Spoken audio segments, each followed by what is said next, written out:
Hello guys, and welcome back to the channel. So just thought I'd give you guys a bit of an update on the Opel cars that we've been restoring. I've had a few people sort of message in, contact me on Facebook and ask questions on my Facebook groups, asking what's going on with the cars. There's a few people floating about asking if I've sold them, if I've given up on them, blah blah blah. So to answer the questions, guys, no, I've not sold the cars. As you can see, they're all still here. No, I haven't given up on the cars. They've just been put on the back burner for a little bit. Now, just to go through some of the things that have slowed the progress down, basically. This one, I've been waiting for some interior stuff to be done. Basically, I'm changing the front seats out on this, so I'm not going to be using the original Manta Recaro front seats. I'm going to do something a little bit different, and I bought some Fiesta RS Turbo seats, which have got the adjustable leg rest at the front, which pulls out to lengthen the base of the seat, and the bolsters are slightly larger. They're very, very similar to the Manta GTE seats, but they're just a little bit more sporty looking, and I am going to be having them retrimmed with the Blitz cloth. Now, obviously, they're not a straight fit into this car, and it wasn't easy to find in decent condition. So I've been hunting some seats down. The interior is at a point now where it's waiting for a retrim. So I'll give you a quick look at that. As you can see, all the carpets and everything are in. Dashboard's all in, all the quarter cards are in. Obviously, it's awaiting seats and door cards and some other bits and bobs. The roof lining's all in and done. So this basically has been, I'm awaiting the interior to be trimmed on this car.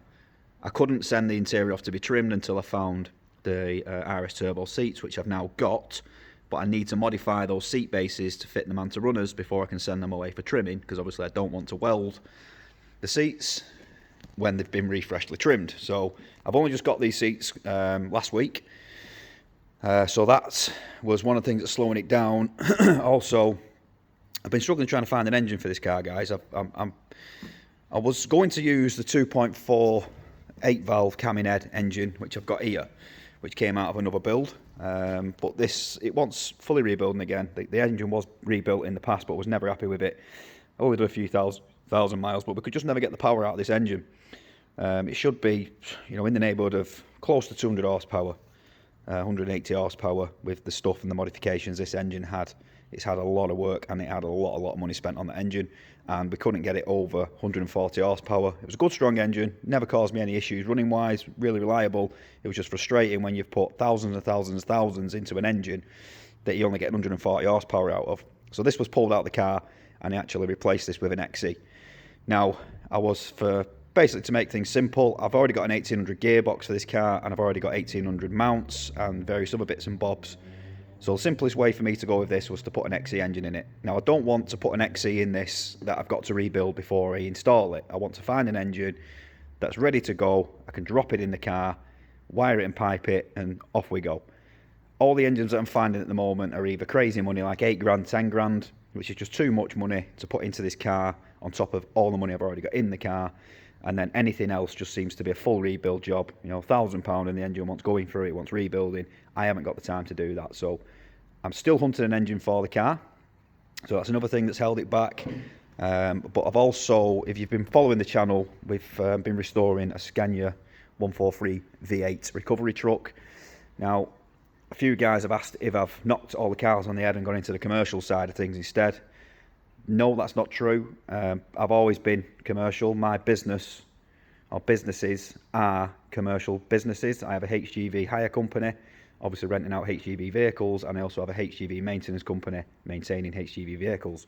I've had this company for one of them for near 15 years, the other one for over 5 years, and I've been in the trade for over 23 years in the heavy goods vehicles. So I've always been into heavy goods vehicles. This is not something what's taking over the cars. The heavy goods is a business. The recovery truck that we are restoring, it has took a little bit of priority because we are putting that truck to work, and it is going to make us money from a business point of view. So obviously that has took a little bit of priority over these cars because these are costing me money. The recovery truck's going to make me money when it's on the road. So we haven't forgotten about these cars, guys. They are still in progress. We will be commencing back on these in a few weeks' time. I'm just gathering parts, getting stuff together. It was slowing the build down, trying to look for things that haven't come with the car, trying to replace things that have come with the car that weren't good enough to go on the car. So I'm currently parts gathering. I want to get everything, boxes of stuff, nice stuff, ready to go straight on the car, rather than coming to something and thinking, oh, this light's not good enough, I'm going to have to go and find one, and then spend 2 hours looking for a decent light. So it was getting difficult to make the videos because I was on and off looking for stuff. Footage was getting mashed up because I was coming off one part of the car, going into another part of the car. The footage didn't make sense, so I just stopped it where it was, put it on the back burner for a little bit until I gather everything for this car. So yes, that is where we're at with this, guys. As you can see, it had a lot of work. We've got the mirrors on that we carbon dipped, all the dashboards in, all the interiors in, roof liners in, axles are under it, cross members on. All under the bonnet was kind of detailed. So let me try and pop this up so you can have a little look. Just bear with us, guys, 1 minute.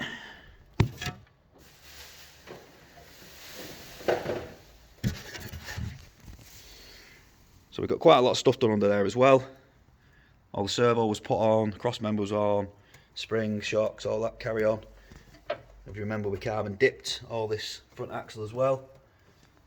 All come out really well. So yeah, we have got quite a lot done on this car, and it should come together pretty quickly once we've got all the parts and all the stuff together that we need. As you can see, the Mancona is still there.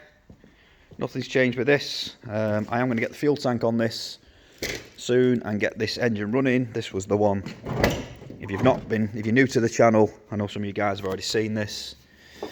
This is running the big V8 with the quad carbs on it. So plan for this one is basically just get it up and running. It's movable. Once the fuel tank putting on it, a little bit of welding in the boot and the fuel pump piping up. That should fire up, and then I can get this moving and get some bits done on that. This i200, we did all the welding on it. We got everything nice underneath. We put all new chassis rails in it. We did splashbacks, we did A-posts, we did jacking points, we did full chassis rails, we did floors, we did sills, we did rear arches, we did inner arches, we did inner sills. We did some repairs to the boot floor. A lot of work went into this car, and as you can see now, it's looking really nice underneath. The point I'm at with this is I'm struggling to find someone to paint it. We haven't got the time to paint it. My body man is just busy doing other things, and I don't want to paint it in here because it's going to put overspray over everything and the paint job won't be very good. Painting it in a unit like this, it'll be full of junk and crap. So this is on hold until I can find somebody who is going to paint it for reasonable money. Obviously I don't want it doing for nothing, I'm willing to pay for a good job, but the problem I'm having at the moment is most body shops and paint shops now only want to paint bumpers, bonnets and wings and do insurance work, which is fair enough. I fully understand why they want to do that. Taking on a job like this is a mammoth task. It takes up loads of time, takes up loads of space, so I completely understand from a business point of view why not a lot of people take on this kind of work. But obviously now I'm stuck in a rut where I can't really do anything else to this car because it is physically ready for prep and paint, and then it's just a case of putting it back together. So that was all, guys, just a quick rundown of where we're at with these, just to answer some questions. Again, we haven't sold the cars, we haven't forgotten about the cars, they are still here, and we will be continuing on with these, and they will be coming back to the channel very, very soon. So thanks for watching, guys, and I'll see you all again.